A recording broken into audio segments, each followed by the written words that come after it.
Okay, today I want to share with you 3 of the most important types of exercises you can do to help slow down the aging process, to fight disease, to keep you more youthful, active, and pain-free throughout your life. Are you ready?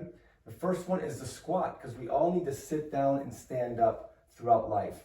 And when you lose this ability to do it properly and you start holding on to handrails or the chair to sit down, once you put your hand there, you start to shut your core muscles off and they start to decondition. So learning to squat properly is super important.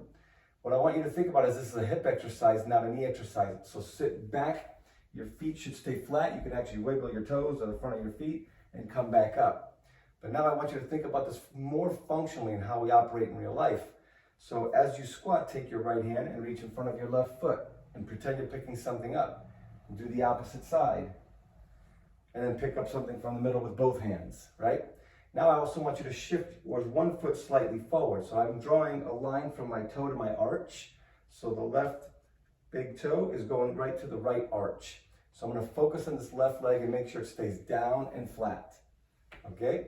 And then I'm going to pick up something in front of the left foot, in front of the right foot, and something heavy in the middle, and lift. And let's just switch and do the opposite. So again, just come down with your hands here to get practice on how this feels, keeping the back heel down. Right hand in front of left foot, pick it up.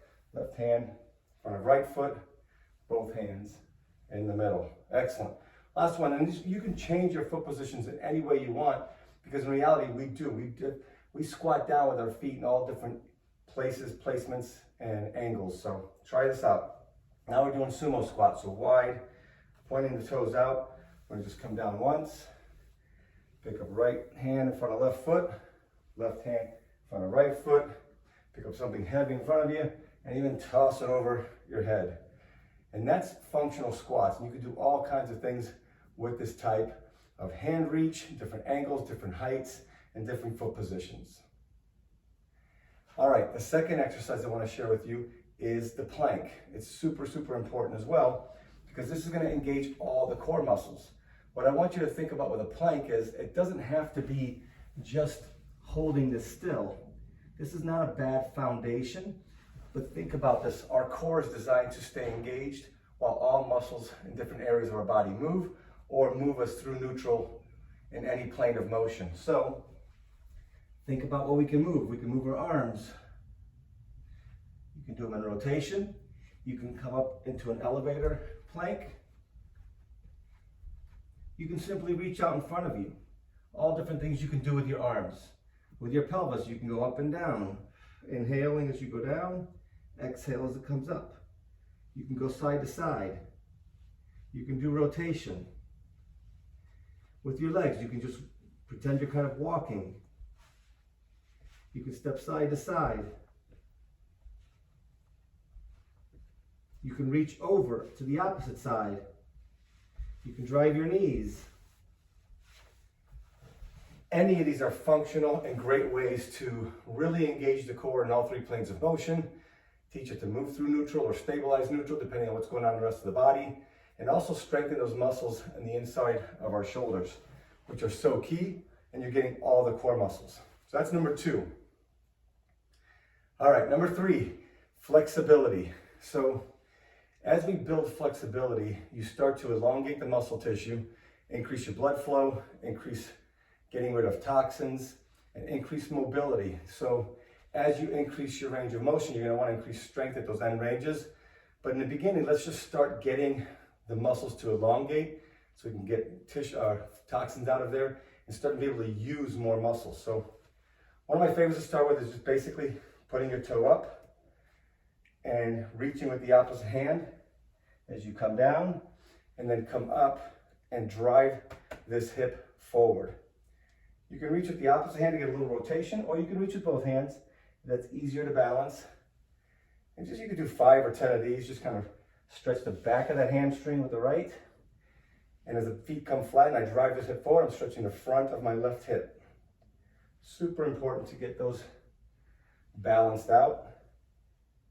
Once you're here, because this is a really important muscle to stretch since we sit so much, just go side to side in end range or close to end range and do a few there just to really open this hip up. Switch sides. Here and up. And you just reach wherever you're comfortable at this point. It creates a little bit of balance work as well, which is really important. But if you can't and you need to hold on to something, that's fine too.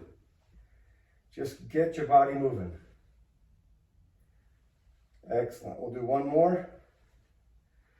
Stretch forward, really get that back leg. And stretch and hold this, and then go side to side for 4 or 5 here. And you can do as many as you want, just teaching you these movements to start doing them because they're so good for you. We also want to stretch laterally, right? So I'm reaching with one arm down, reaching over with the other. Since we are three-dimensional beings, we go forward and backwards, side to side, and then we do rotation. So I like doing 4 or 5 of these on each side. And then last one we're going to do is we're going to add a rotation to this. I like to put us in a walking or gait position. So if I'm going to have my right foot forward, I'm going to take my left hand with the palm facing up and the right hand here. I'm going to take my left hand across in rotation into my right leg towards the right side, and I'm going to reach this in the opposite direction to get rotation and lean. And I just do 4 or 5 of those to really open up the rib cage, get more oxygen into our lungs, and to start releasing some of that tightness that happens from being in computers, cars, planes, trains, automobiles. And then switch sides. Left hand here, right palm is facing up, rotate into the leg that's forward, and then lean the opposite direction. And just start using a little bit of momentum to swing, to loosen these up. And this is a great exercise.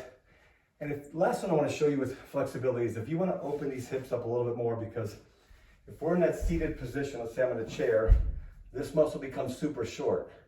So if this becomes too short, over time, we start to walk like this.